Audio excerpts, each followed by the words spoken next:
I just wanted to say true is coming. Good.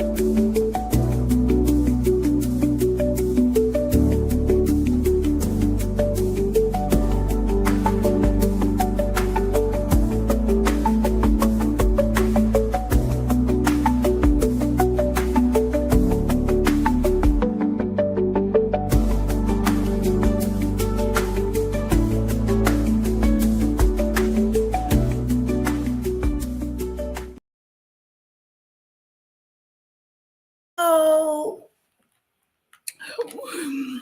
Hello. Is anybody out there?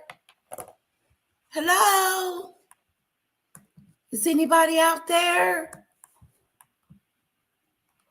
Hello. Is anybody out there? I really think this is going to be a great live, guys. I really do. Hello, Fluffy. Welcome. Welcome. It's so good to see you. Hello, Demon Dictator. What do you think about my titles? Do you think we should do true crime later? Or should we do it now? I got 2 lives going. I got a Donald Trump one that I'm going to do. And then I'm going to do the wedding gone wrong. I was watching it today on my way to get me a coffee, and it was interesting. So I thought, hey, why not we both watch it? I don't see.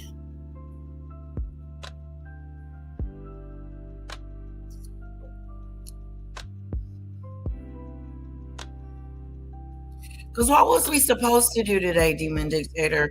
We were supposed to do either Oprah Winfrey's interview or something else, or Tom Sykes, I think it was. Demon Dictator, something's wrong with my you know how it tells you how many people's in the chat? Something's wrong with it. It's not showing. I don't know how many people's in here. Not a good sign. Hyper's Bazaar. Yeah, because you said you were going to read the Hyper's Bazaar, right?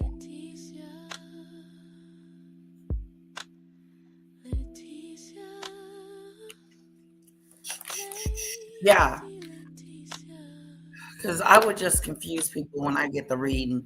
Because when I read and try to comprehend it at the same time. So it's not good. Well, we got plenty of time to do those. We don't necessarily have to do it today. But I want to do it where when you're off, Demon Dictator, or when you're like working from home, so you can be on the panel with me. I'm gonna go out and come back in and see if this is fixed.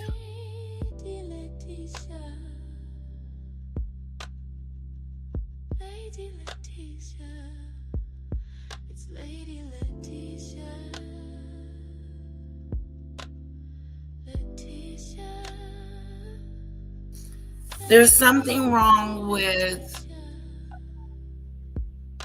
my live. Thank you. That'll be awesome, Demon Dictator. That'll be great. Because I heard it was a page turner. She just makes a fool out of herself again. Demon Dictator, can you see how many people's in the chat just by looking at the chat button? It's not working for me. So I don't know how many people's in here.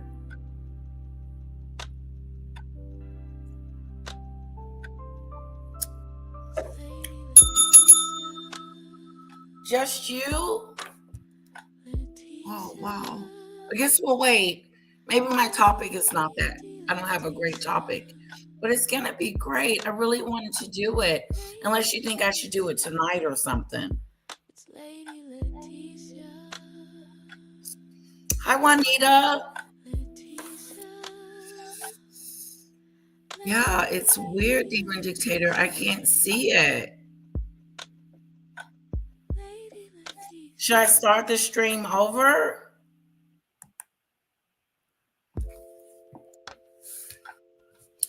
Or I could StreamYard.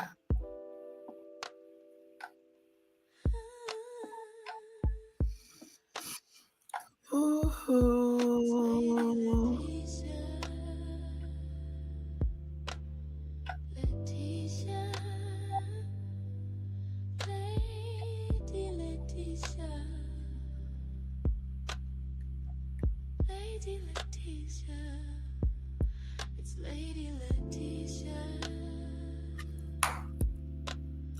Lisa says she's here. Kevin's here. Juanita. Okay, can you tell me when we have 10 people in the chat? That way I can get started.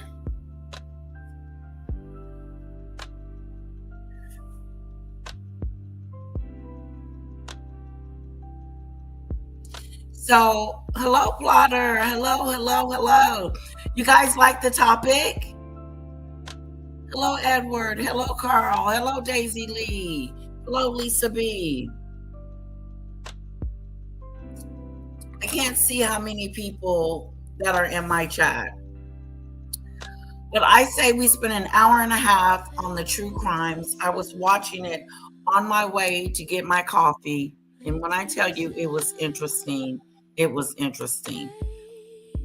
So how many is okay with watching true crimes this morning?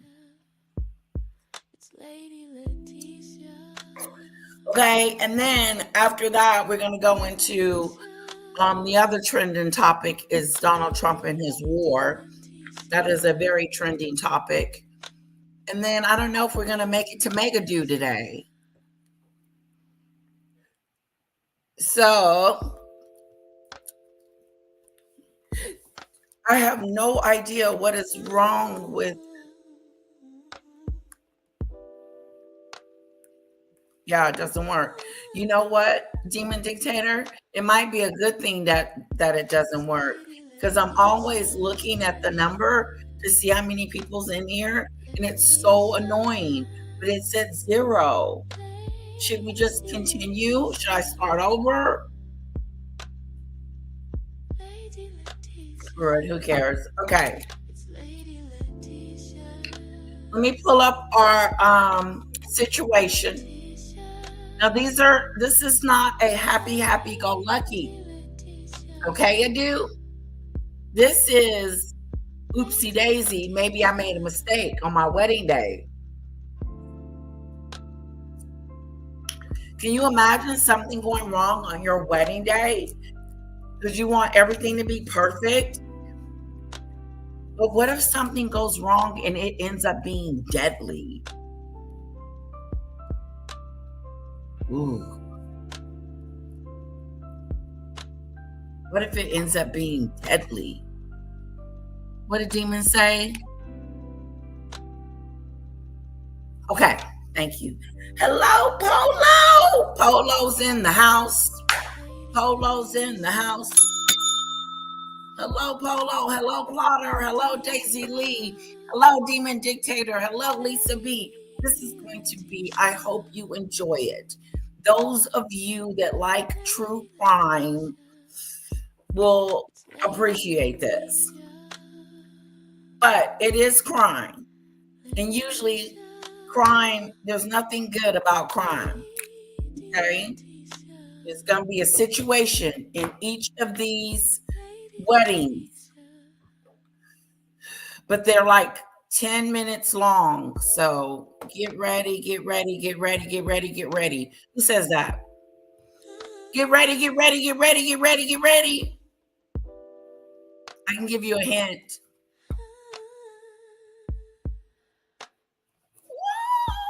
Whoa. All right.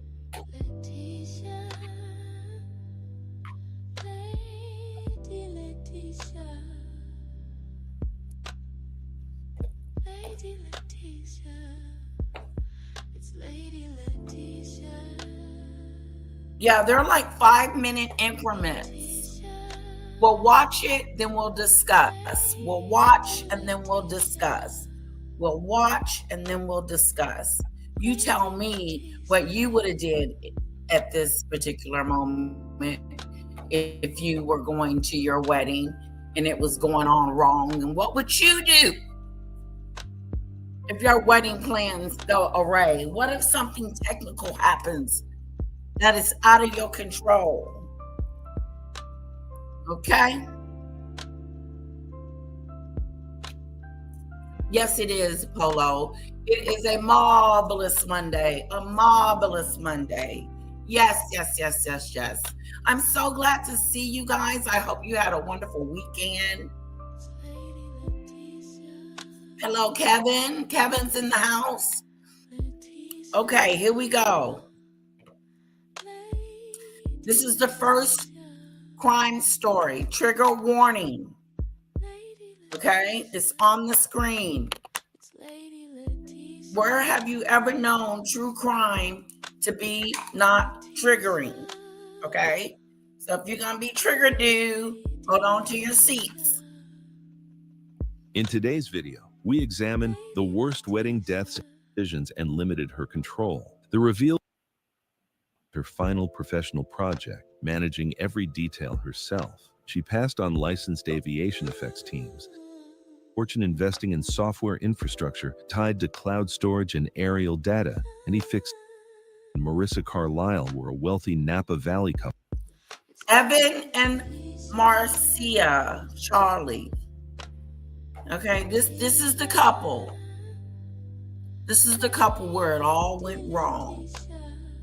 Evan, 41, built his fortune investing in software infrastructure tied to cloud storage and aerial data, and he fixated on clean, stable overhead imagery that looked effortless and controlled. Marissa, 38, was a former event planner, pregnant with their first child. She treated the gender reveal as her final professional project, managing every detail herself.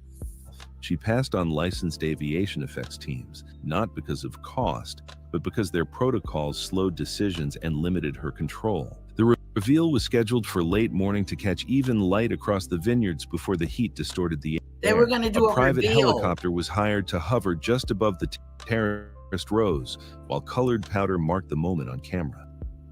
Guests waited below with phones raised. The pilot held. Hold on, guys. It's sticking. Let me close some of my a page. low, steady hover to frame the shot. From the ground, everything appeared calm, precise, and rehearsed. Another controlled display meant to last only seconds. The helicopter arrived mid-morning, a light utility model commonly used for vineyard surveys and aerial inspections. It settled into position above the stone terraces. A powder release basket had been clamped to the skid frame earlier that morning by a small subcontractor Evan had sourced online. During the final check, the pilot warned that the powder could behave unpredictably in rotor wash and recommended. So you know how powder comes from the plane? Well, that's what they're trying to do. They're trying to make a nice spectacle of them coming in on, I think, a helicopter. But we'll find out. But I do know that they are putting chemicals in a barrel so that when the plane flies, there's this color comes out the plane. Recommended releasing it during slow forward motion. Marissa declined, insisting the aircraft remain stationary to keep the shot clean. They told her to go at a certain speed. Melissa said, no, I want it to go the way I want it to go. Okay? So Melissa's being a little hard-headed. Okay? And so instead of listening to the safety rules and regulations, she says, no, we're going to do it this way. Finely milled cornstarch mixed with powdered pink dye was loaded into the basket. The vineyard security cameras were active, recording for insurance documentation. Friends and staff watched from a distance, phones raised. The aircraft was hovering just above the upper terrace level, with stone retaining walls rising unevenly along the slope beneath it. The pilot repeated his concern. The release mechanism was armed anyway. When the powder was released, it did not fall. The rotor wash pulled it upward in a dense cloud. The rotor wash pulled the powder upward into the aircraft's disturbed airflow, disrupting stability around the tail boom. There it Within is. seconds, the helicopter yawed sharply to the right. The pilot attempted a correction, but directional control deteriorated rapidly as the tail rotor lost effective authority. The nose dipped as the aircraft began an uncontrolled spin. The tail boom clipped a stone retaining wall lining the terrace. The impact twisted the frame and pitched the helicopter forward. It slammed nose first into the vineyard slope. The front cabin collapsed inward. Evan's head snapped forward and to the side, breaking his neck instantly. Marissa was Broke driven his into the neck. instrument panel as the seat rail failed, crushing her chest and abdomen. Fuel ruptured along the underside of the aircraft but did not ignite. Dust and powder hung briefly in the air. The helicopter settled at an angle, rotor blades shattering against stone. The unborn child did not survive the impact. Ouch, Vineyard dude. staff began running uphill. One worker called emergency services within 30 seconds. Paramedics arrived 11 minutes later. The pilot survived with fractures and was able to describe the loss of control. Security footage captured the yaw, the strike, and the final impact from two angles. Investigators recovered tail rotor fragments coated with pink powder residue. Flight data confirmed a sudden imbalance and loss of directional control immediately after release. The coroner reported Evan died instantly from a broken neck and brainstem injury. Marissa suffered massive internal bleeding, crushed lungs, and ruptured organs. Death occurred within minutes due to blunt force trauma. The fetus showed no signs of survivability after maternal injury. The final report cited unauthorized aerial She was pregnant.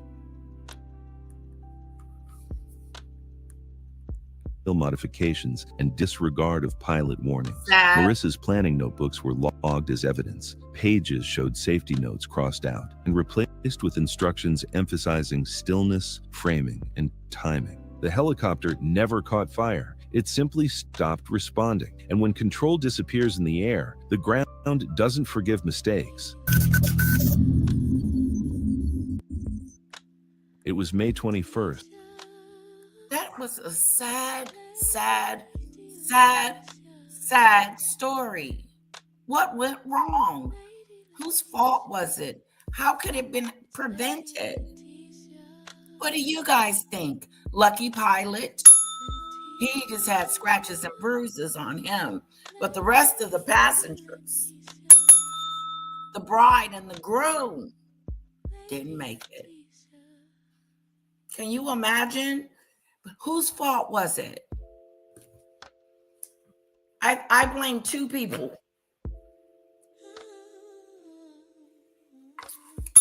I blame the lady for not listening to the instructions. The safety instructions are there for a reason. They are put in place for us to be safe. And then we decide not to be safe anymore because we want something to look good instead of following the directions. This is what happens. And then the pilot should have told her to shut up. I'm driving this helicopter and we're going to go to speed. I say we're going to go so I can make sure I save y'all lives because I know what's going on more than you do. What do y'all think? Daisy said, I'm glad I'm not rich. I don't have to go in a helicopter. I never going on a plane again. I know that's right.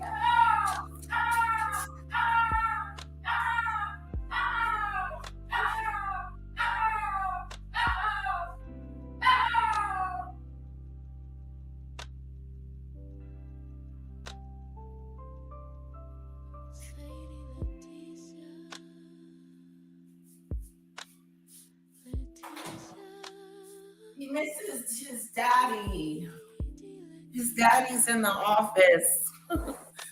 Rockadoo, I'm so sorry. Daddy's in the office. Let's see what else we got. We got Daisy said she glad she ain't rich. She ain't going in no dang on plane. I don't believe you. Safety first, says Carl. I believe that too. I hate heights as it is, says Daisy. Zip it.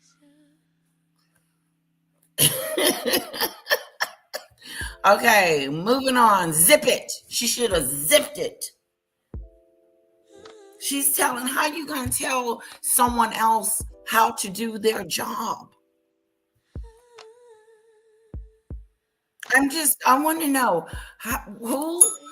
why, if I'm the lady, I'm in there, I don't want to go that way. I want to go the other way. We can't go that way because there's a storm. I don't care about the storm. I got to get there, and I got to get there now. No, what you're going to do is shut up and sit down, and I'm going to take you around the storm, and it's going to take us longer to get there. And yeah, you will be late. They need to start putting their foot down on these people. Just because you're spending the money,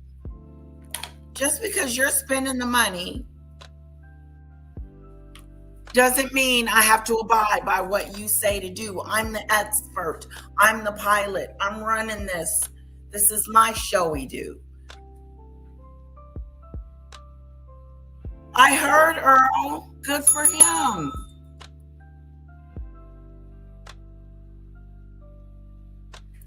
That's right, Plotter. That's right. Everyone told the captain how to sail the Titanic. They didn't listen to him either. No, the captain was like, full speed ahead. Full speed ahead. Choo choo. Okay, our next story. 2016. It looks like Italy. 2016, along the Wilmington River waterfront in Savannah, Georgia. Humid air clung to a weathered wooden pier, extending into brackish water as the afternoon temperature reached 84 degrees. Light clouds drifted overhead, offering brief relief from the coastal heat. Arthur Moss, 62, stood adjusting his navy blue suit jacket near the pier's entrance. The retired dock supervisor carried himself with the rigid posture of a man who had spent 4 decades enforcing safety protocols at the port. His weathered hands, scarred from years of handling cargo equipment, smoothed his tie as he watched venue staff make final preparations. Arthur's practical nature had made him question the pier's suitability months earlier, but his daughter's vision for a waterfront ceremony had prevailed. The bride, his 29-year-old daughter who worked as an event planner in Atlanta, had selected this historic pier for its romantic appeal. She had dismissed Arthur's concerns about the structure's age and condition, citing the venue's popularity for weddings. The pier had been flagged by city inspectors for load restrictions earlier that spring, though it remained open for limited use. I like to listen to the warning signs, okay? They said this is not a good place to have a wedding because it's old. This walkway that they're using should be closed, but it's not because it's for minimum use. I've never seen this video before, so we're all watching it at the same time. But I'm just getting the clues. Like Polo said, the customer is not always right. You can't get what you want. But she's getting it. Plywood panels had been installed along the central walkway to create a wider aisle for the procession. The seasonal workers who installed them lacked structural engineering expertise. No professional had evaluated whether the modifications compromised the pier's integrity. The original wooden planking showed visible gaps where salt water had corroded the underlying support beams. 140 guests filled white folding chairs arranged in rows along both sides of the extended aisle. A handheld camera operated by the bride's cousin captured footage from the front row, while a hired drone pilot positioned his aircraft 50 feet overhead for aerial shots. The ceremony was scheduled to begin at 4:30 p.m. Arthur took his daughter's arm as the string quartet began the procession. Here we go. We're going down the aisle. But before we go, let's give Daisy a thank you, Daisy. Thank you, Daisy. Daisy, Daisy, Daisy, Daisy, Daisy, Daisy. Thank you, Daisy, for my super chat. Thank you, Daisy, for my super chat. Happy Monday, LL and the Adoos. Happy Monday, everyone. And thank you so very, very much for my super chat, super sticker. Woohoo! Okay, let's put some Fanadoos in the chat for Daisy Lee, my mod. You're such a sweetheart.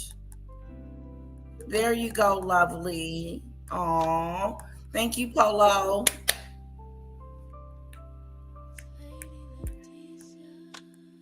Sessional music. The guests rose simultaneously from their chairs, introducing dynamic loading and vibration across the pier's central span that stressed already corroded connections. The sudden shift in distribution stressed the corroded bolt connection. Look at this. Is they standing on top of something? Are they in the water? Pilot positioned his aircraft 50 feet overhead for aerial shots. The ceremony was scheduled to begin at 4:30 p.m. Arthur took his daughter's arm as the string quartet began the processional music. The guests rose simultaneously from their chairs, introducing dynamic loading and vibration across the pier's central span that stressed already.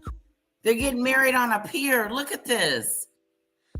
Corroded connections. The sudden shift in distribution. Here they go. Here they go. Look at this.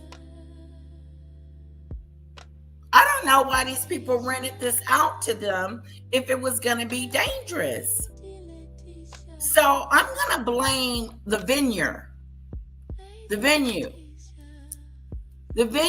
venue is wrong to rent out something that's not reliable. At least that's what we're thinking. I don't know what's going to happen. Stressed the corroded bolt connections beneath the central span. As father and daughter stepped onto the modified aisle, the drone footage captured the procession from above. Arthur's measured pace reflected his awareness of the pier's age, though he showed no visible concern. They had walked approximately 30 feet when corroded bolt connections at the pier's midpoint failed in rapid succession under combined dynamic load. The central section of the aisle collapsed inward without warning. Arthur fell 18 feet through the broken planking onto a mixture of exposed timber supports and concrete footings below. The initial impact caused multiple rib fractures and bilateral lung collapse. Section from above. Arthur's measured pace, though he showed no visible concern. They had walked approximately 30 feet when corroded bolt connections at the pier's midpoint failed in rapid succession under combined dynamic load. The central section of the aisle collapsed inward without warning. Arthur fell 18 feet through the broken planking onto a mixture of exposed timber supports and... Look at that. Look at that. Concrete footings below. Concrete. The initial impact caused multiple rib fractures and bilateral lung collapse. Secondary debris, including collapsing structural timbers, caused catastrophic pelvic trauma and massive uncontrolled hemorrhaging. The drone's overhead footage showed the collapsed section of the pier and a motionless figure beneath broken planks, partially obscured by splintered wood and twisted metal brackets. His daughter had been thrown clear of the collapse zone and suffered only minor abrasions. Emergency responders arrived within 9 minutes of the initial 911 call. Paramedics descended into the debris field, but found no vital signs. Arthur was pronounced dead at 4:47 p.m. from blunt force trauma and massive internal hemorrhage. The wedding ceremony was immediately terminated. Guests were evacuated from the remaining sections of the pier, while a blue tarp was positioned over the collapse site. The drone footage was secured by investigators as part of the official inquiry. The subsequent investigation concluded that the pier's load capacity had been significantly exceeded during the ceremony, accelerating the structural failure. The temporary plywood modifications had created additional stress points that accelerated the failure of already compromised connections. No structural engineer had approved the aisle extension. Arthur Moss died beneath the temporary aisle during the wedding ceremony.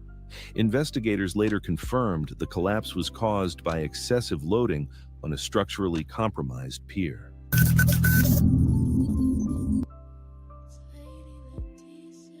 Another situation, his or injuries. It just means the venue is liable for their deaths if property safety checks weren't done on the property. That's right, Plotter.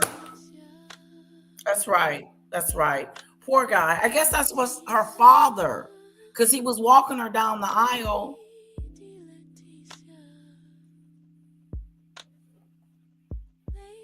You know? All right, what time is it? Okay. Third story. Let's move on. It was July 23rd, 2018, when a summer wedding celebration in Mesa, Arizona became the scene of an unthinkable tragedy involving a forgotten child. The suburban church parking lot stretched across 2 acres of black asphalt, with temperatures soaring to 107 degrees Fahrenheit under the relentless desert sun. Mercy! Heat waves shimmered off the pavement as wedding guests hurried between their air-conditioned vehicles and the church's cool interior. Jasper Holt, 4 years old, had been selected as the ring bearer for his aunt's wedding ceremony. The preschooler possessed the typical energy and curiosity of a child his age, but also displayed an unusual compliance when given instructions by adults. His parents, who worked in the healthcare industry, had driven 3 hours from Phoenix that morning to attend the ceremony. Jasper had fallen asleep in his car seat during the final 30 minutes of the journey, exhausted from the early morning departure. The wedding was scheduled to begin at 2 o'clock in the afternoon, with the ceremony expected to last approximately 1 hour, followed by photographs and a brief reception in the church hall. Family members had arrived throughout the morning, with many choosing to leave their vehicles in the parking lot's outer sections to avoid the intense heat radiating from the asphalt closest to the building. When Jasper's family arrived at the church, the child remained deeply asleep in his child's safety seat, positioned behind the driver's seat where he was not immediately visible. His father, rushing to help with last-minute ceremony preparations, made the decision to leave Jasper sleeping in the climate-controlled vehicle rather than wake him and deal with a potentially cranky child during the important ceremony. The car was parked in a section of the lot that received full sun exposure throughout the afternoon. Hold up, wait a minute, How you gonna leave your baby in a hot car by himself? No, you're gonna wake a dude and we're all going. Okay? Wake up. Let's hit the road. All windows remained closed to maintain the air conditioning, and the vehicle's dark interior absorbed heat rapidly once the He in his hot-ass car. The outside temperature continued climbing as the afternoon progressed, reaching 100. What idiot of a dad? Thank you, Plotter. Who leaves a kid in the car with any weather? Let me tell you. I be in the car and a little bit of be sleep, and I'll be wanting to go to the store, and I'm like, you can't go to the store because you're gonna have to wake her up and get out, or so you're gonna need to wait.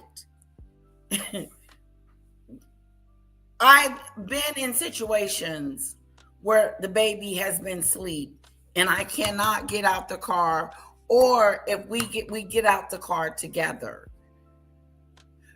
I would never leave my baby in the car. What if some cuckoo,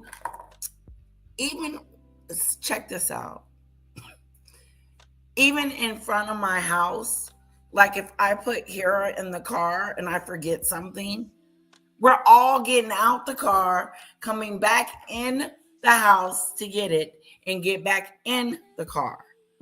Because I don't know who's outside. I don't know how fast somebody can come and take my little one while I'm not watching.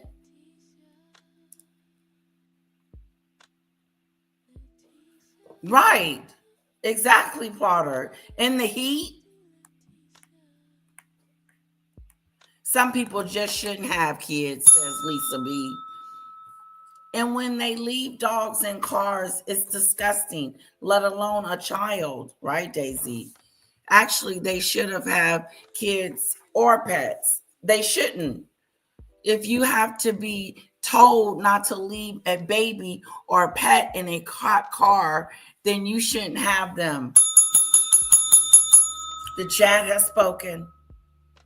The adieus has spoken.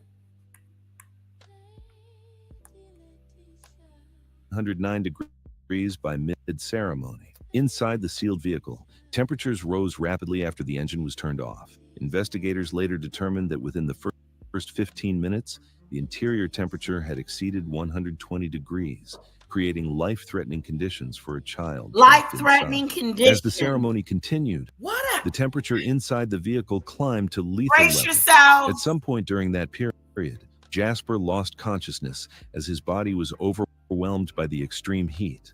Medical experts later explained that prolonged exposure to extreme heat caused fatal hyperthermia, a condition in which the body can no longer regulate its internal temperature.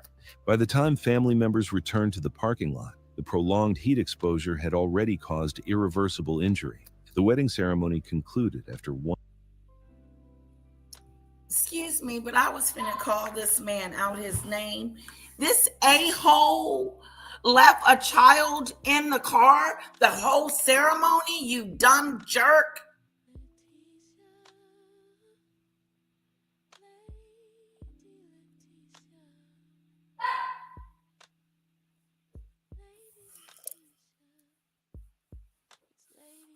There is no excuse whatsoever. He left and went and watched the whole wedding. He left his son in there for 2 to 3 hours in the car. No, what had happened was he took his son along on a job ado and didn't want to take him with him to the job because maybe he was going to be in the way. But regardless, why would you leave your child in the car? He didn't even come back and check on him.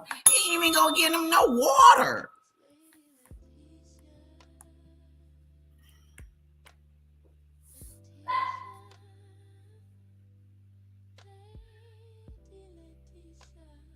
Oh, that is horrible, Demon Dictator. That is so sad. It probably wasn't freezing cold, and it probably wasn't hot. But still, shame, shame, shame.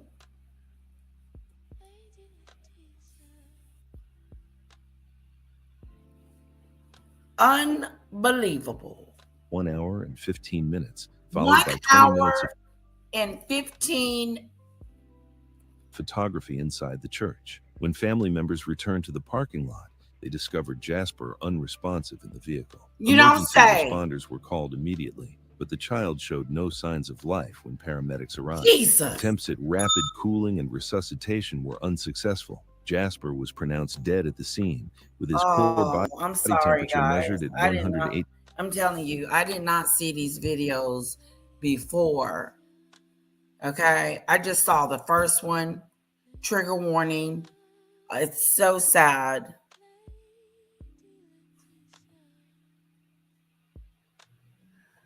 It's so sad. The poor little baby didn't make it because of his stupidityness of a father. He should go to jail. 8 degrees. The medical examiner's investigation determined that death resulted from hyperthermia caused by prolonged exposure to extreme heat in the enclosed vehicle. The parking lot was secured as investigators documented the scene and interviewed family members. Investigators later reconstructed the conditions inside the vehicle, confirming that lethal heat levels were reached within approximately 30 minutes of the engine being turned off.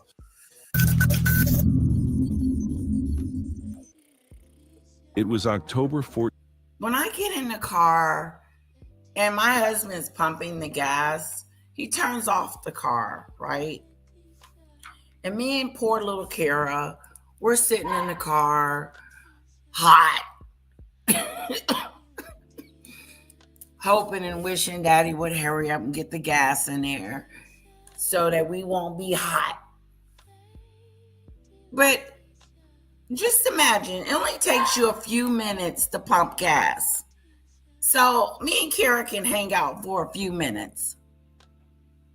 But this poor little one, wow, what an idiot. Okay, how we feeling? How we feeling? How we doing? Are we okay? Are we just, can we go on? Is these true crimes too much for you? Let me know. Rockadoo. You want a treat?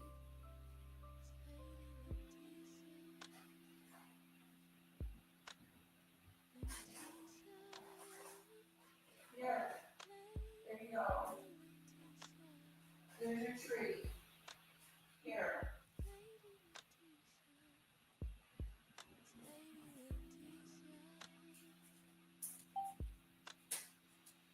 How we doing?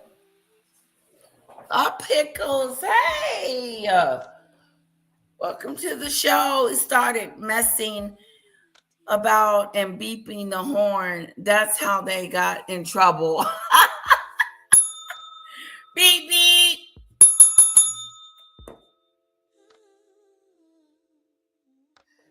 The three of us were great at messing around. That's funny. Ooh, got in there and started blowing the horn. Okay, Daisy Lisa, she's going with the flow. Well, let me see what time it is. My stomach is not doing too good. I don't know if it was the coffee or what.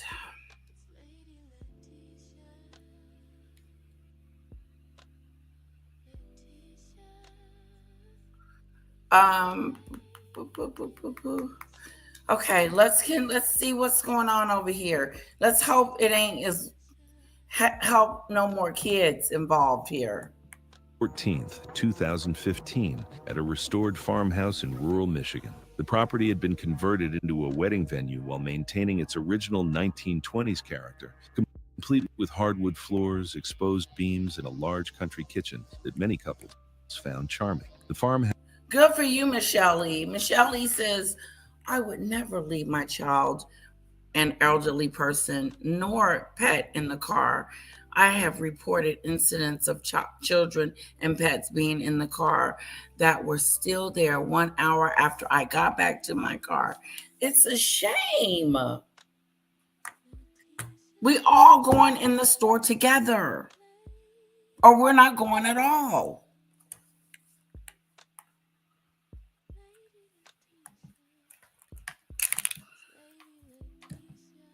House sat on 40 acres of rolling hills and offered an intimate setting for smaller weddings, typically hosting 50 to 75 guests. Ember Caldwell was 28 years old and worked as a pastry chef at an upscale restaurant in Grand Rapids. She had trained at culinary school and spent 6 years perfecting her skills in professional kitchens, specializing in elaborate wedding cakes and dessert presentations. Ember's expertise and artistic talent had earned her recognition in local food magazines, and she took enormous pride in her ability to create stunning edible masterpieces. When Ember began planning her wedding, she decided to create her own cake rather than hiring another pastry chef. She designed a 4-tier centerpiece featuring hand-piped buttercream, sugar decorations, and multiple flavors, a project that required 2 full days of preparation. Despite the workload, she committed to handling the cake alongside other wedding responsibilities. The farmhouse venue typically prohibited outside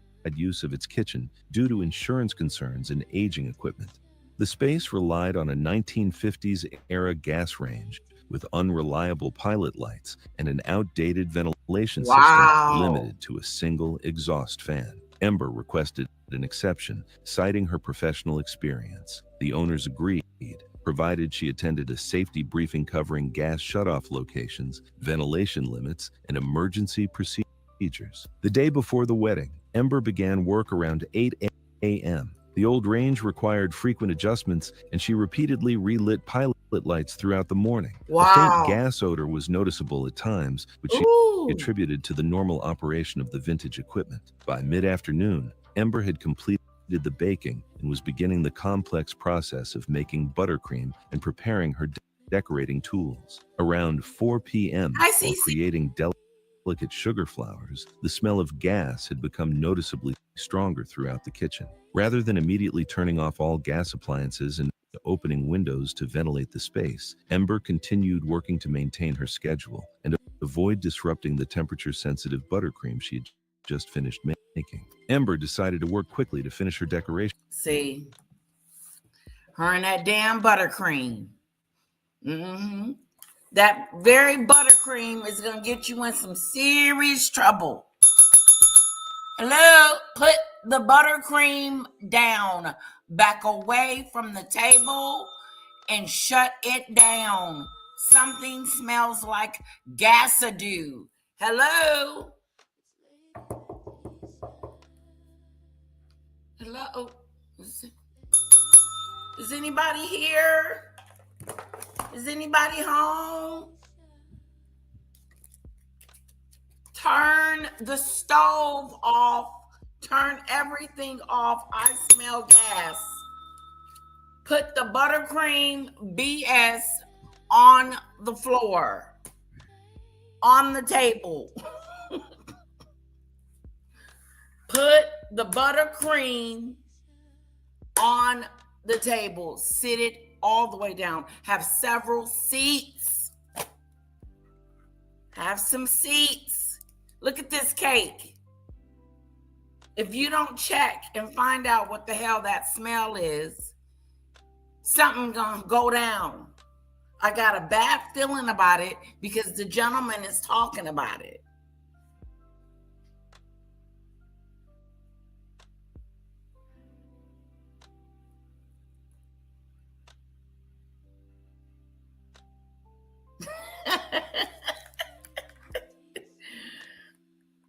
That's a cute story, a very cute story, Michelle E. A very cute story. I like taking my puppy to the store with me. Some stores he can go in with me, some stores he can't. But if the temperature isn't right, then I won't take him with me because he would always want to go. And so when it got hot, he couldn't go bye-bye with mommy. They would get so excited about getting in the car. It was like going on a field trip.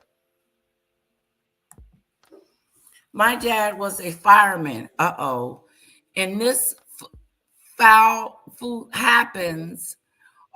Our dinner time conversation would commonly be about hurt and unalive humans, and sometimes the something ways they got just on passed on.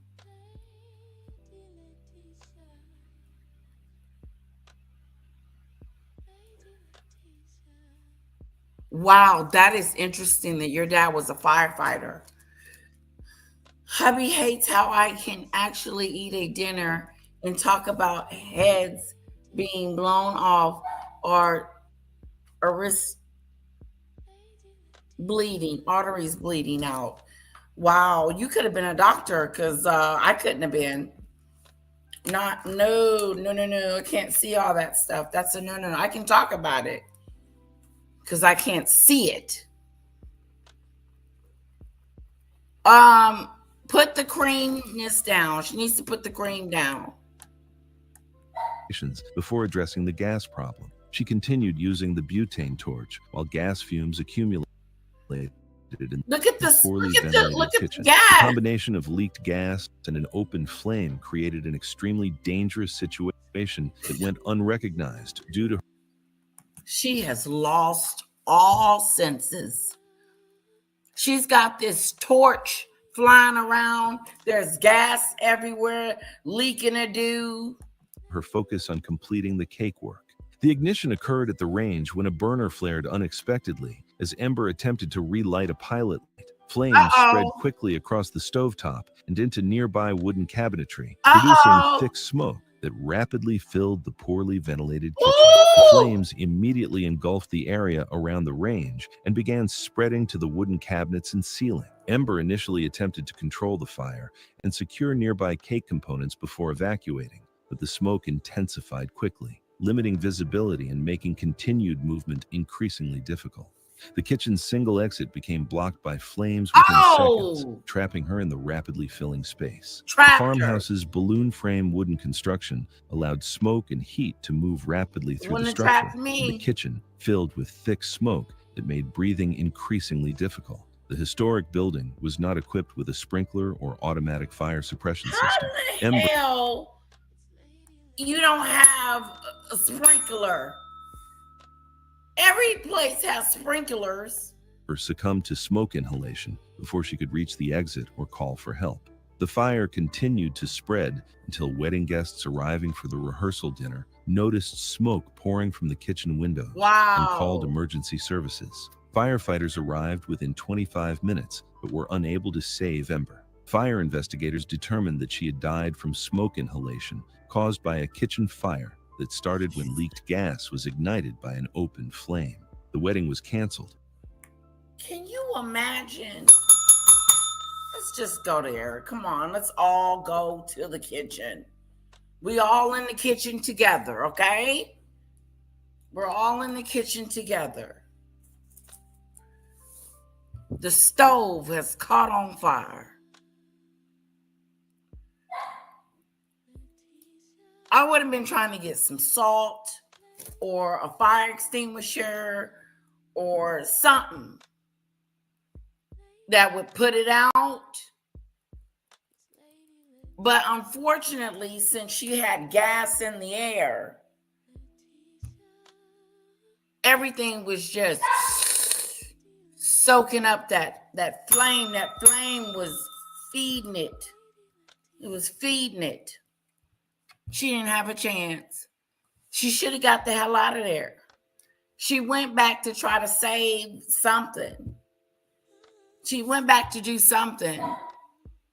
Threw the pot away and got stuck. Then here's the kicker. Rock-a-doo. Rock-a-doo little. Crazy cake lady. Yeah? Lose it. Lost it. All up in there with that smoke-a-doo. Get the hell out of there. There's flames everywhere. I would have went through that damn door, hot and all. Yeah, I would have got the hell out of there. I would have got the hell out of there. Try to at least. Just soak some water all over my body, put a towel over myself and try to get out that front door. I don't know. That's something.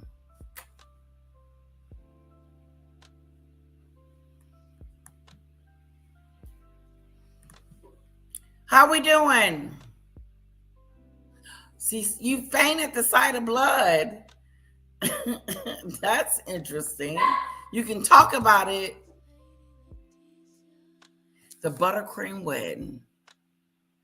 That's what they need to name it. The buttercream. If she hadn't been effing around with that buttercream situation, she might have been able to get over there to that stove just a little bit quicker. And where's the rest of the assistants? Did nobody see this? Ain't nobody seeing this but me? She was the only one in there cooking? Girl, you needed some help. You can't be trying to do that by yourself. Wow. Interesting.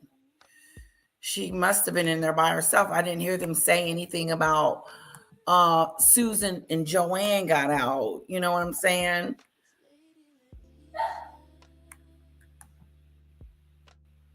Okay, hold on. My computer's acting stupid.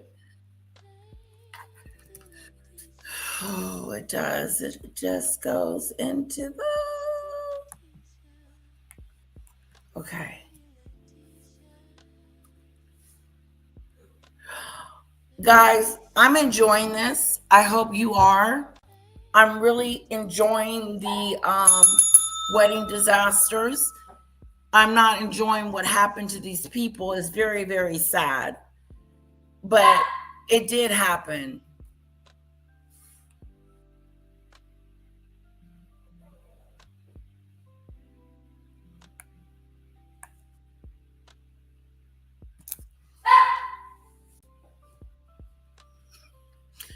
Are you okay, Daisy? Rock-a-doo. Rock-a-doo. I gave you a treat. No more treats. All gone.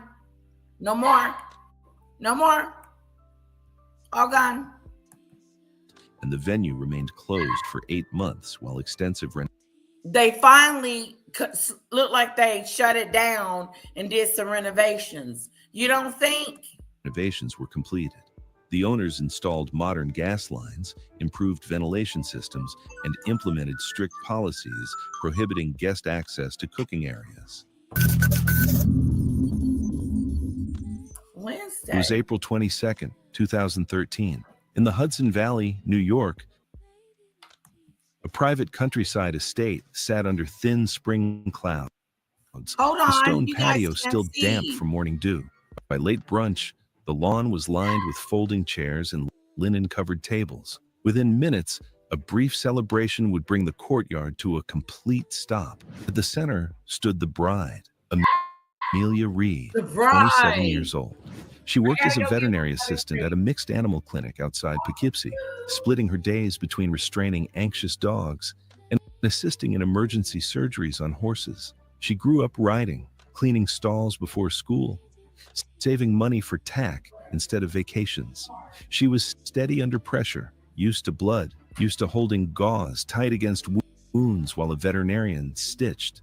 Weddings were rare breaks from that world.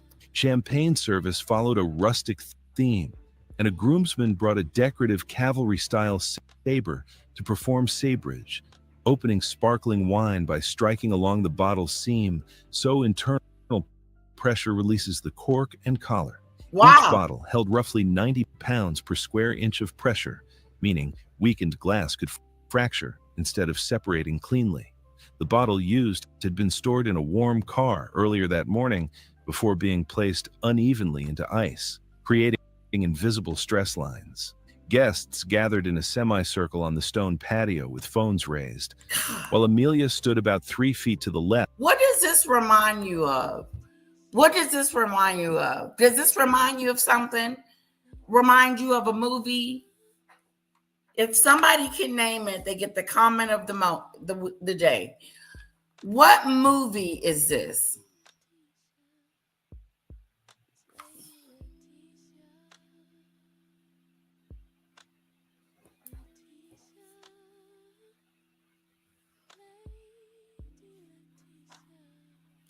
You think the bottle in how can something as simple as a champagne bottle could be a disaster? Okay, if you don't know, it's a movie. They came out with a new version of it. There's like 4 or 5 sequels. I'll give you a hint.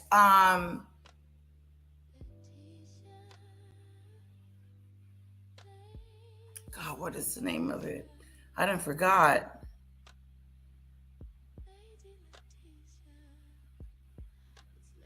Okay. Yes, Carl gets the comment of the moment, the day. Go, Carl, go. Go, Carl, go. Go, Carl, go. Okay, doesn't this sound like the Final Destination? You know, he's like explaining this over here ain't going right over here. And then you got this bottle that's been in the heat all day. Now they put the bottle in the ice and it's uneven and all this stupidity stuff. You know, what the hell does a bottle of champagne got to do with this wedding?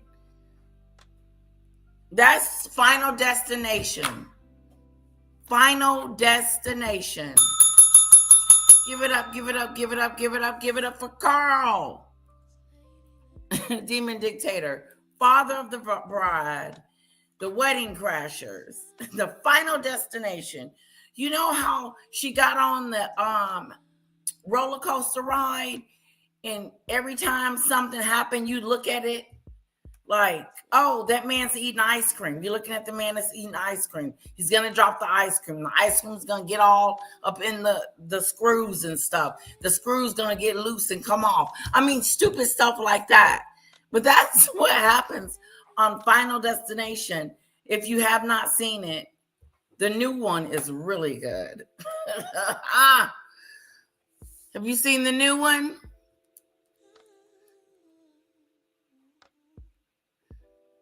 Oh, that's how your brain works, Daisy. You're so cute. Who's seen Final Destination? When the can of Coke got stuck under the car pedal and caused that accident on the motorway. Oh my God. Oh, you're talking about the new movie. Hi, Golden. Hello. It's weird. Golden's head sister wife. Golden is head sister wife.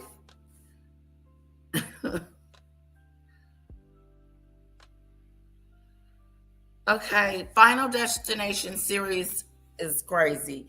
It is. Have you guys seen the new one? The new one is so good. You're like, what the heck? What? Wait a minute, slow down. The movie keeps you focused and scared every moment you turn your head. You think something's gonna happen to these people. And it do. Yeah, they're gory. I'm not a big gory movie person, so that's not like my favorite genre of movies. No. What scares the hell out of me is ghost, paranoia, stuff like that. You know, like The Conjuring. I'm scared as hell. Yes. But look, let's see what's going to happen with this damn bottle. Left of the bottle's neck, the groomsman positioned the blade along the seam and drew it back. He had watched online videos, but had not practiced beyond.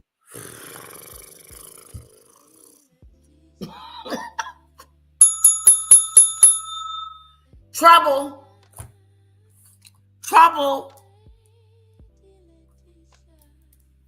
Trouble is a brewing.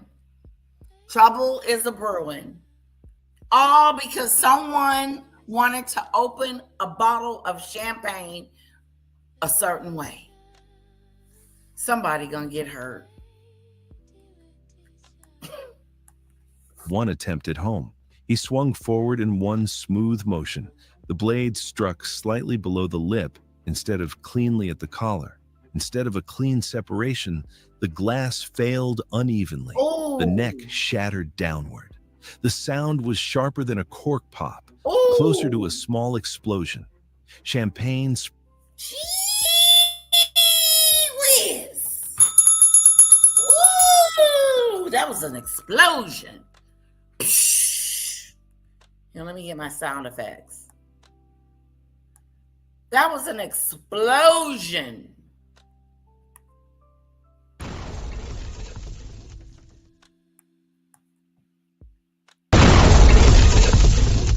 That's what that was. It went pop, pop, pop. The glass splattered and went everywhere. Somebody got cut.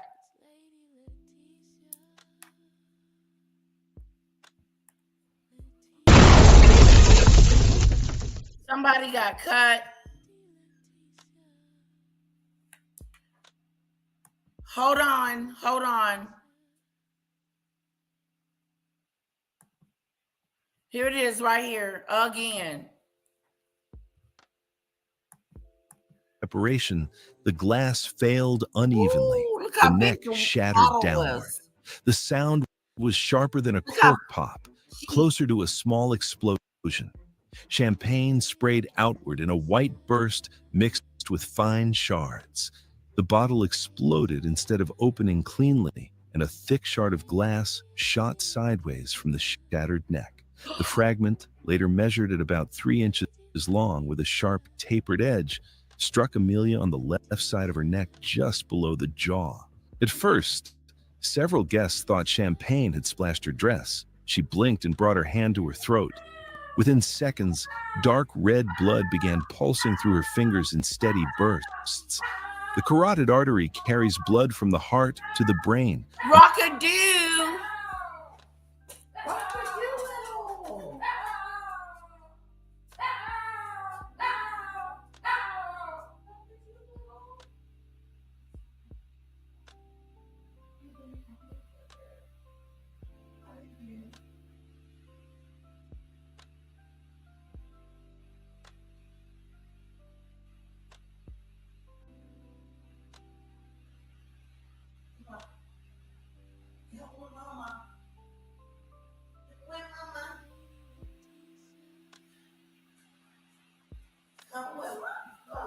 Mamma mia, mamma mia, mamma mia. Come on, come on, come on, come on to Mamma Mia. A rockadoo, a rockadoo. Come with Mama, Mama, Mama, Mama, Mama, Mama, Mama, Mama Mia. Mamma Mia. Mama, Mama, Mama, Mama, Mama, Mama, Mama Mia. Mamma Mia. He's traumatized. Was you traumatized? My mama, look at this. Look at this. She didn't got cut on her neck. Seconds. This is Final Destination. Shards. The bottle exploded instead of opening cleanly, and a thick shard of glass shot sideways from the shattered neck. The fragment, later measured at about 3 inches long with a sharp, tapered edge, struck Amelia on the left side of her neck just below the jaw. At first, several guests thought champagne had splashed her dress. She blinked and brought her hand to her throat. Within seconds, dark red blood began pulsing through her fingers in steady bursts. The carotid artery carries blood from the heart to the brain under strong pressure, and when it is completely cut, bleeding is fast and forceful. Her expression shifted from confusion to weakness. Her knees buckled less than 10 seconds after the impact, and she collapsed. Guests lowered her onto the stone patio and pressed napkins and table linens against the wound. Blood spread quickly across the surface, running into the shallow lines between the stones. Emergency services were called at 12:47 p.m., according to dispatch records later reviewed by investigators. Her movements slowed as blood loss reduced circulation to her brain, leading to dizziness and rapid loss of consciousness. By the time paramedics arrived about 9 minutes later, she had no detectable pulse. They began chest compressions and continued advanced. Oh, dang. Dang. This is the bride. Hello. Wake up. Yeah, he wanted his mama. He wanted his daddy, but his daddy is gone. Daddy ain't in there, and he's barking. And it's like, Daddy's not there. Daddy's in the office. Yes. Yes. Wait, I'm in the chat. I'm in the chat. Why do people even feel the need to do something so damn dangerous? I know. Who would have knew? Who knew? Who knew this was gonna be dangerous? See, my silly butt would have did something like this and wouldn't have known. Oh, you got to be more careful. It's very dangerous. And let the experts do it. Daisy, hang in there, girl.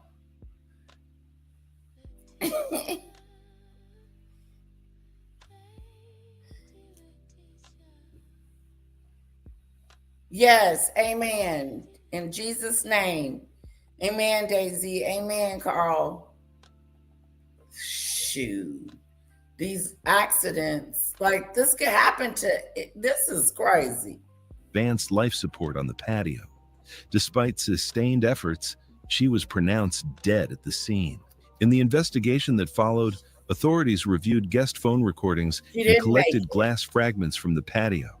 The county medical examiner explained the findings in simple terms. A sharp glass shard had Oh, completely severed the left carotid artery. She lost a fatal volume of blood in under 2 minutes. Unconsciousness likely occurred within about 1 minute as blood flow to the brain collapsed. Outside an operating room with immediate surgical control of the vessel, the injury was not survivable.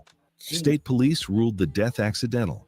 The groomsmen faced a civil lawsuit, but no criminal charges. The estate prohibited sabrage and similar demonstrations.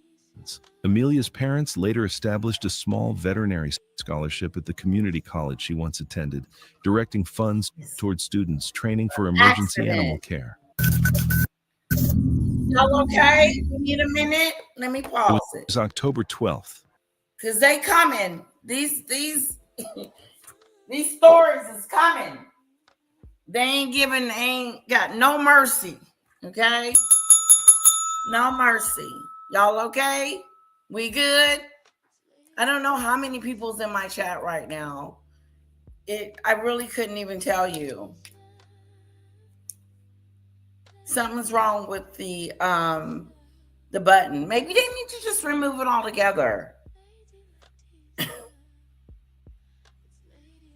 Da da da da da. So, nope, nothing there.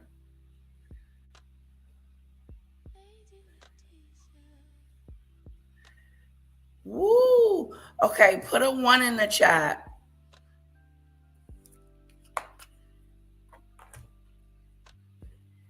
$14 likes. I'm good. Definitely trying to take heed. Okay. Well, no opening the bottle for me like that. And I don't want nobody opening no bottle around me like that. We good. I don't want nothing like that. Final destination. Crap-a-doo. Okay, we're good. Let's go. 2018. At Takachiho Shrine in Miyazaki Prefecture, steady afternoon wind moved through cedar trees above a narrow gravel path carved along a steep ravine. Guests adjusted sleeves and hair as small stones shifted underfoot near an exposed edge, typical of the shrine's historic, minimally protected grounds. Among them was Aiko Tanabe, 24, the bride. She had recently graduated with a degree in architecture focused on traditional wooden structures and planned to work in heritage preservation, restoring aging temples without altering their original form. Choosing a shrine ceremony had been her idea, drawn to spaces where history and structure remained visible in everyday use. Friends said she often noticed small details others missed, straightening uneven displays, adjusting frames, and quietly pointing out structural flaws during visits to historic sites. She treated balance and structure as habits formed long before her career. So basically, what they trying to tell us is this woman is smart when it comes to structures. So she know when things are going to collapse, when things are on the twist, foundations jacked up. So she knows, like she's got an inner eye right here for it. So nothing should go wrong at her wedding. No, sirree. This should be smooth sailing. Nothing, not a structure shouldn't happen at her wedding. A structure shouldn't come down at her wedding or something slip-a-do like that. Not this one. Not because she's an expert. She just graduated with a degree in architect. Okay? smart, got it going on, know how to preserve something that's old and decrepit. She's our expert. So I wonder where they taking this story, because she knows. So I know she's not going to pick a place where her guest is going to fall through something. I'm just saying, I haven't seen it. Career began. That afternoon, she wore a formal white kimono and a Sunoka kushi, a broad, rigid bridal headpiece secured into a styled wig with combs and ties. Look at It that. did not weigh much, but it extended outward from her shoulders, catching more of the wind moving through the gorge. Weather data later reviewed from the nearby Takachiho station recorded sustained winds around 20 miles per hour, with gusts reaching between 40 and 45 as air funneled through the gorge corridor. Like many traditional shrines, the path followed the natural terrain, with gravel layered over compacted soil along a curve that sloped toward a 60. So, excuse me, everybody in the chat. I'm gonna need some help. I'm gonna need some assistance. Get your hands ready to type. What is this? Is this what she's going? What is this? Wait a minute. What the hell is this? Crunching lightly against the gravel, the wind moving through the gorge. Weather data later reviewed from the nearby Takachiho station recorded sustained winds around 20 miles per hour, with gusts reaching between 40 and 45 as air funneled through the gorge corridor. Like many traditional shrines, the path followed the natural terrain, with gravel layered over. Okay, what is this? Okay, what is this right here? Is this like, what is this? Is this where she's headed or going, coming from, going to? What? Like, what is this? I didn't see it earlier. I didn't see where she wanted to get married. Is this where the hell she wanted to get married? A small avalanche?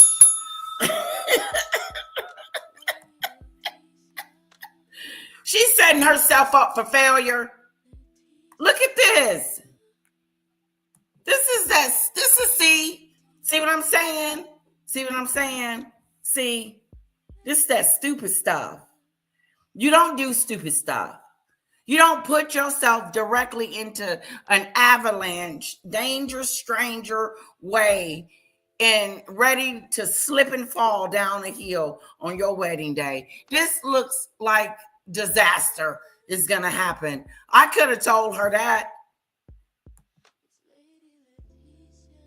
That's what I'm thinking, Demon Dictator. Is she going to be blown away, carried away by the wind? Is her headpiece going to get caught on one of these rocks and take her down? Like, what the hell? Why even? Thank you. Temple. Go to the temple. Hello? Somebody tell her before she walk across this thing. How far is she going? This is that stupid stuff. This makes no sense at all. Help us.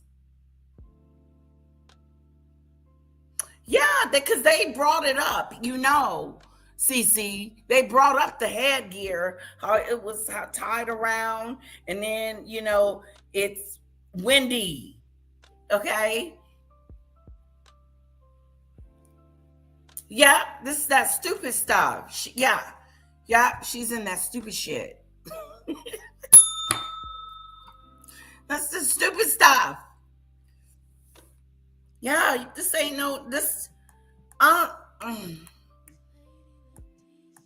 over compacted soil along a curve that sloped toward a 65 to 75 foot drop under rock shell. 75 feet drop. There you go. 75 feet drop.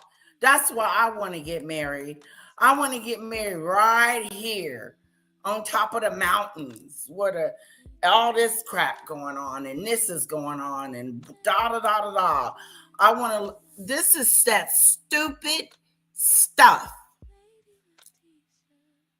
This is what you call let's dare to dare and get on one of these pathways and get married up in the sky, 70 feet below.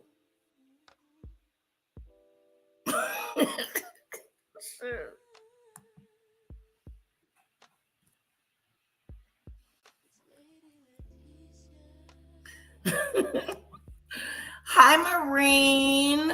Hi, Fanadoos. Okay, guys, look at I just want everybody to get a clear vision of where she's going to be getting married. And I would have told whoever would have suggested this, hell no. Why? Why do I want to risk my life to say I do?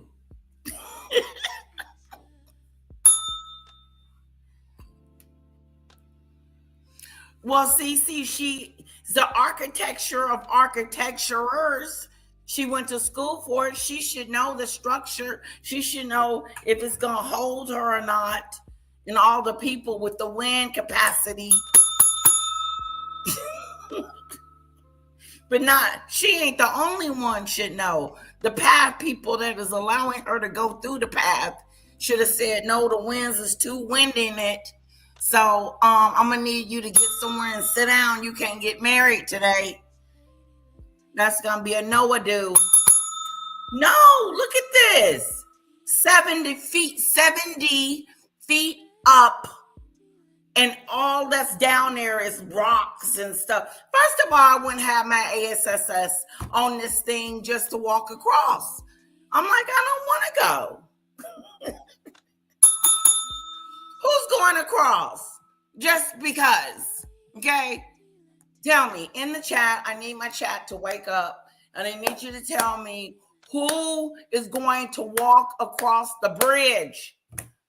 Who's going to do it? Raise your hand.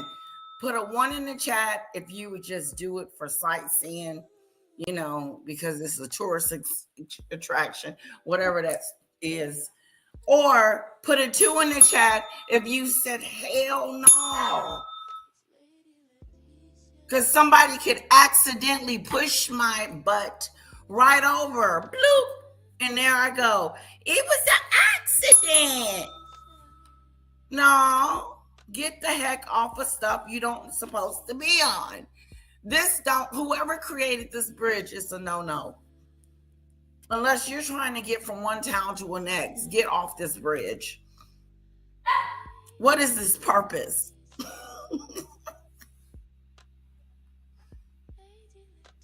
Yeah, and how many people is going to get on the bridge? Is the whole party going to get on the bridge? Brave attendees of this wedding, wear your tennis shoes. My daughter would say, Mom, I'm brave. I can do it. She's so cute. Not me. I'm not getting on there. I'm not walking across there to see you get married.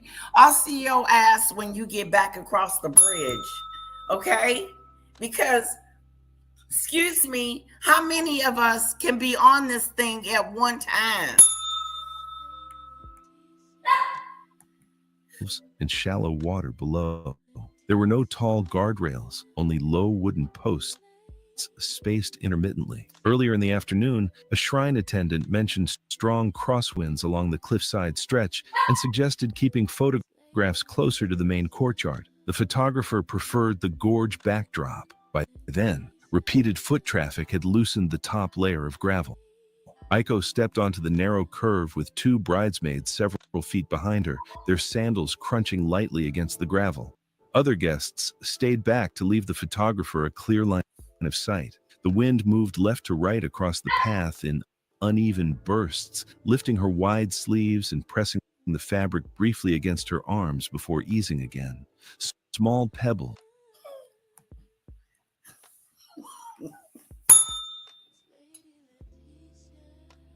Danger, danger, danger, danger, danger. You're in danger. Take off the white thing. Do something. Danger. Danger. Hell no, I don't do heights, bridges, or anything, says Daisy. I'll watch the video. The scenery is beautiful. I prefer to admire it from afar. Yes, yes. Thank you. Thank you, Daisy.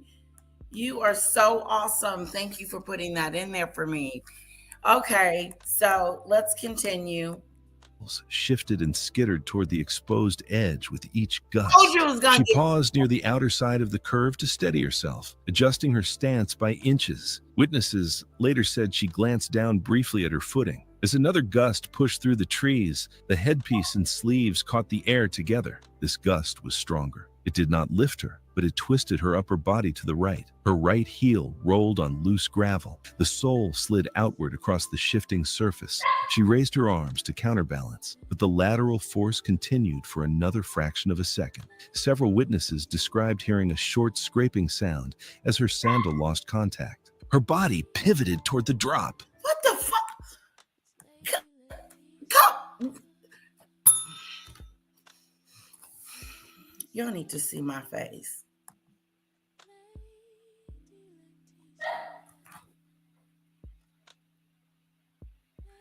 What happened to the rail?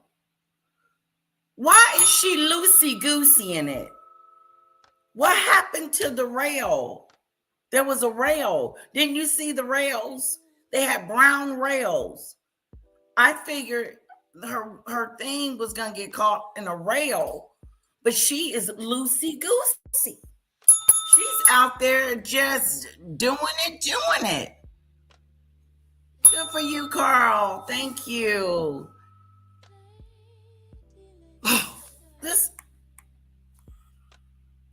I can't believe it. She is just out there. And that's when her shoe slips. She's going down, guys. Okay, the bride. Clear line of sight. The wind moved left to right across the path in uneven bursts, lifting her wide sleeves and pressing the fabric briefly against her arms before easing again.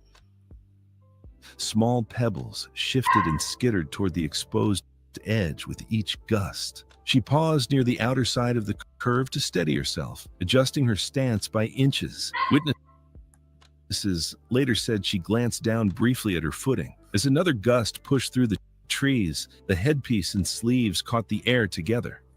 This gust was stronger. Carl. It did not lift her, but it twisted her upper body to the right. Her right heel rolled on loose gravel. The sole slid outward across the shifting surface. She raised her arms to counterbalance, but the lateral force continued for another fraction of a second. Several witnesses described hearing a short scraping sound as her sandal lost contact. Her body pivoted toward the drop. Gravel scattered beneath her feet. She tipped sideways and disappeared over the edge in less than a second. Two guests lunged forward but stopped short of the exposed rim. Below, observers saw her strike a rock outcrop approximately 25 to 35 feet down before continuing to tumble. Her head made forceful contact with a jagged stone near the base of the ravine. She came to rest against uneven rock near shallow water. Shrine personnel and bystanders moved along a maintenance access route toward the gorge floor.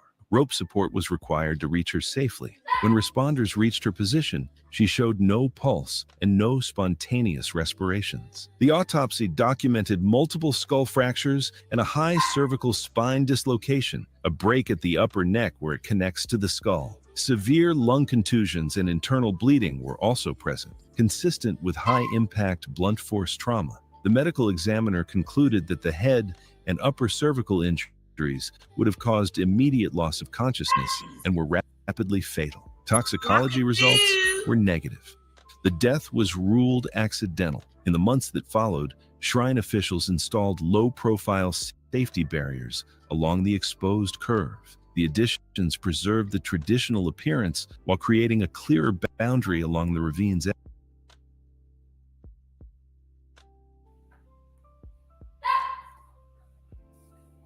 Now you want to put up a barrier? Now you want to put up something that should have been there a long time ago?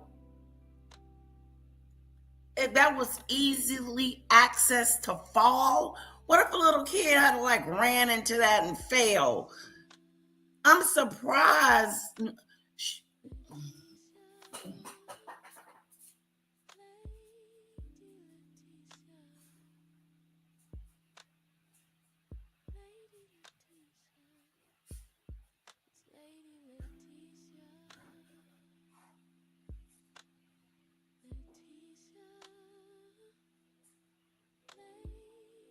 No more treats. You're gonna get sick, and it's gonna be all my fault.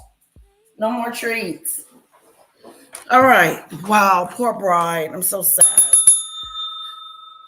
Yeah, that was horrible. Yeah. Now they're gonna put a burial up. Edge. The previous story showed how What time it is? a single step can shift everything. It was July 7th, 2016, when the evening air along Gulf Shores, Alabama carried the humid warmth of summer across the white sand beaches. The temperature had reached 91 degrees during the day and remained at 82 degrees as sunset approached over the Gulf of Mexico. A gentle offshore breeze moved at 8 miles per hour, carrying the scent of salt water and the distant sound of waves breaking against the shore. Okay, this is the last story. And then I got to go to my other live. We're going to talk about Donald Trump, his war, the protests, and people are concerned with Donald Trump's war, and there's boots on the ground. Yes, Donald Trump's a liar. Hello, Marine. Why the hell would you even be there without safety rails? Exactly. Or harnessed. Shit. You're on the edge of a cliff. And why are you that damn close to the cliff? What is you standing like there for? Is you wanting to fall? I'm not gonna blame the victim. Sorry, that didn't come out right. But what I'm trying to say is, I'm like, Marine, the hell is you doing standing on the edge of a cliff?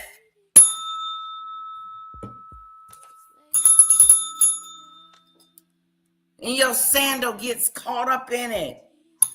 Get away from the danger. Step back. Somebody should have said, step back, move over. You too close. She was that close to the edge. Jesus. I'm like that too. That could have been preventable. Totally preventable.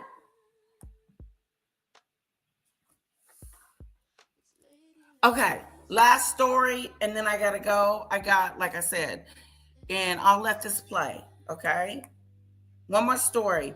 Now there's more, so we'll come back another day and do more of these. I'm just trying them out and see how you like, the true crime where we're going. This is a long series. So, I will be showing this again. Okay, not this particular segments, but these stories.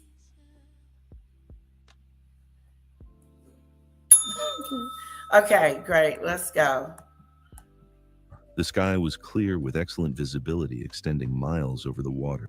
The beachfront wedding ceremony had concluded on a private stretch Oh, that's of sand pretty. bordered by sea oats and dune grass. 80 guests gathered on the beach as the sun painted the horizon in Oh, that's shades of gorgeous. orange and What pink. could go Tiki wrong? torches provided flickering light along the ceremony area, while string lights connected wooden posts driven into the sand. The reception was planned to continue with a private fireworks display. Caleb Rice, 28, knelt in the sand, adjusting the placement of mortar tubes approximately 50 Thank feet you, from the guest Daisy. seating area. Thank The you. electrical apprentice's confidence Hello, with Lady Erie. tools and pyrotechnic devices had made him volunteer for the setup when no licensed operator could be secured. His impulsive personality and hands-on approach to problem solving had served him well in construction work, though he lacked formal training in fireworks safety. The groom, his longtime friend who worked in commercial fishing, had purchased the fireworks from a roadside stand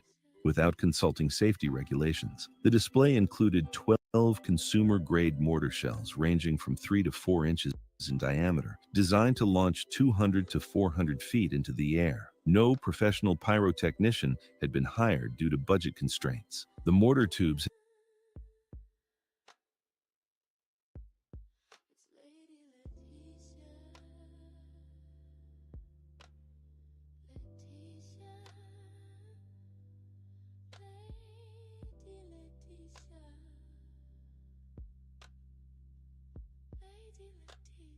Sorry, you couldn't hear me. Rocky is barking.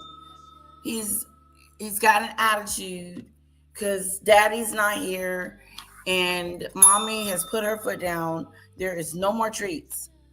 So anyway, why would you buy a stand and not have all the safety and things that you need to run something like this? Wouldn't that freak you out that some kids spark up and then go off and then your whole building just blow up into firework land? Like that would scare me. So what do we need to ensure everything goes well? So I don't know who bought this. I missed the part of who's the owner. Is it the fiance? Or is it just the people on the islands thing? Why is this important? Should I rewind it? Okay. Let me just go back just a tad. I missed something.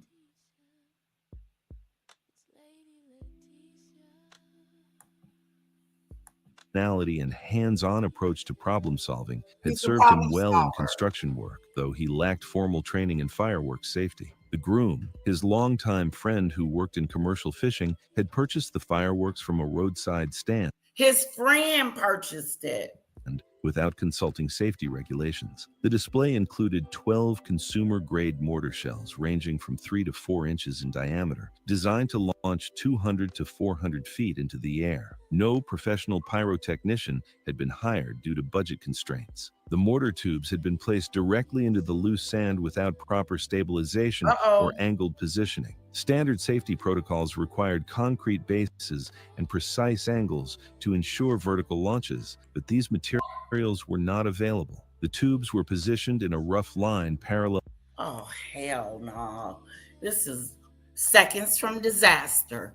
That's what this is. Seconds from disaster. You see it coming. You don't see it coming. You know, it's seconds from disaster. This is a disaster that could have been prevented. You're going to buy something and don't know what the hell you're buying, and then you're going to think, oh, just put it in the sand. Boop. What if one of them sand things that you put in the sand hit someone, depending on the direction that it's coming in? Wow. Okay, that's it. Well, to the water's edge, a chest-mounted action camera recorded Caleb's movements as he prepared the ignition sequence. The footage showed him connecting fuses between the mortar tubes to create a timed display. Guests remained seated in folding chairs positioned approximately 40 feet from the launch area, well inside the danger zone and far short of the recommended safety distance of at least 150 feet. As darkness sprayed mortar shells ranging from 3 to... Okay, you idiots. And I'm not calling them idiots. I'm talking about the people with the fireworks. They're the idiots. The people that own the fireworks. The one that just bought it from his cousin or whatever, and that we're going to use my cousin's fireworks for my wedding. And here we are using some stuff that ain't regulated. I'm just going to put it in the sand, and you can sit 40 feet away. But it's 150 feet away from this situation, at least. And they're 40 feet away, seconds from disaster. To 4 inches in diameter, designed to launch 200 to 400 feet into the air. No professional pyrotechnician had been hired due to budget constraints. The mortar tubes had been placed Yeah, the budget's all jacked up. Then get somewhere and sit down. You ain't ready to launch. You ain't ready to launch? Marine wants us to know the sand can't possibly stabilize the explosives.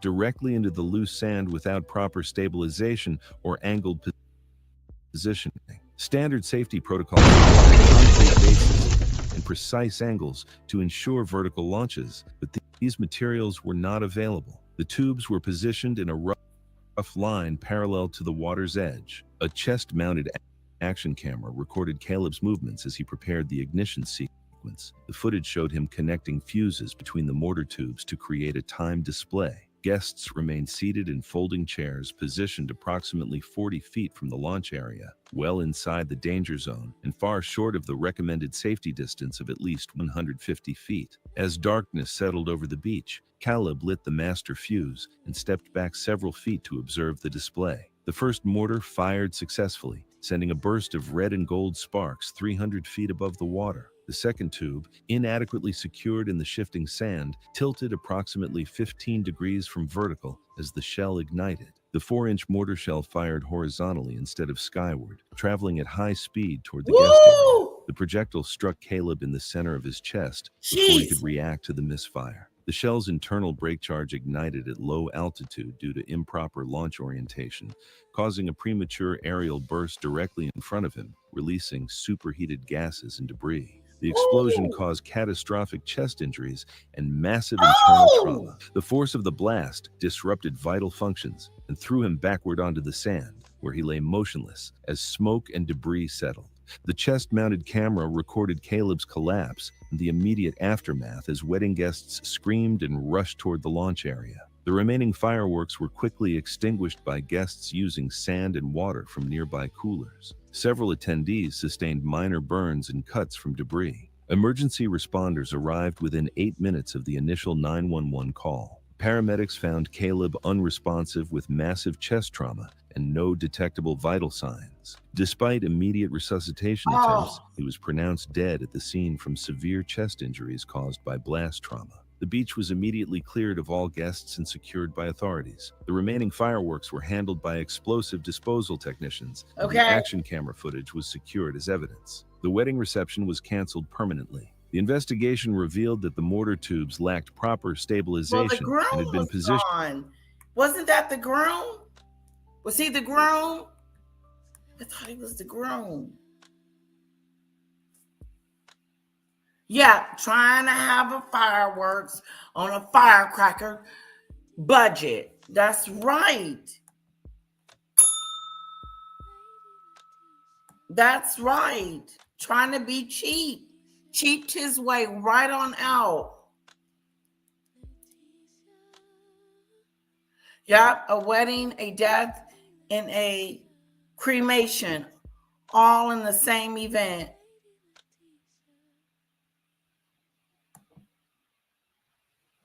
That was the groom.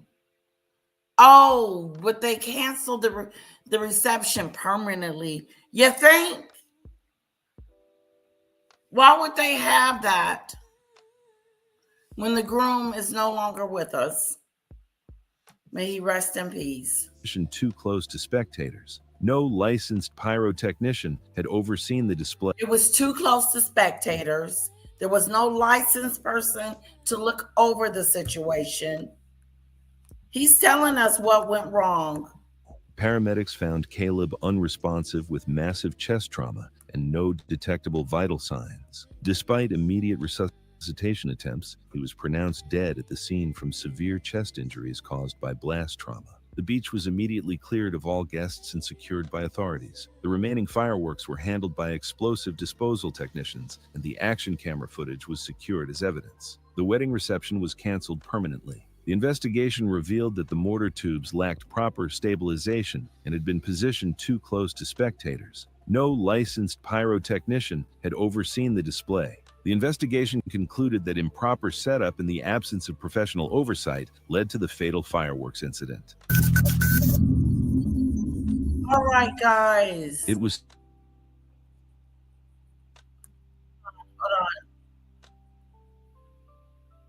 Woo! The next one is Lubbock, Texas.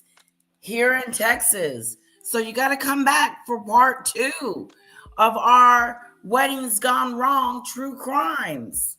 There's a whole new there's a slew of stories. I didn't know it was that many. We'll never get to them all, in one day. So we'll come back. Thank you guys for joining me. I'm moving over there to Trumpville. So come and let's find out and see what's going on with the war. With the war. It was supposed to be the happiest day of his life. Yeah. And then he lightened it. He ride up on it. Woo, Jesus. Bye, Daisy. Bye, guys. Bye-bye. See you soon.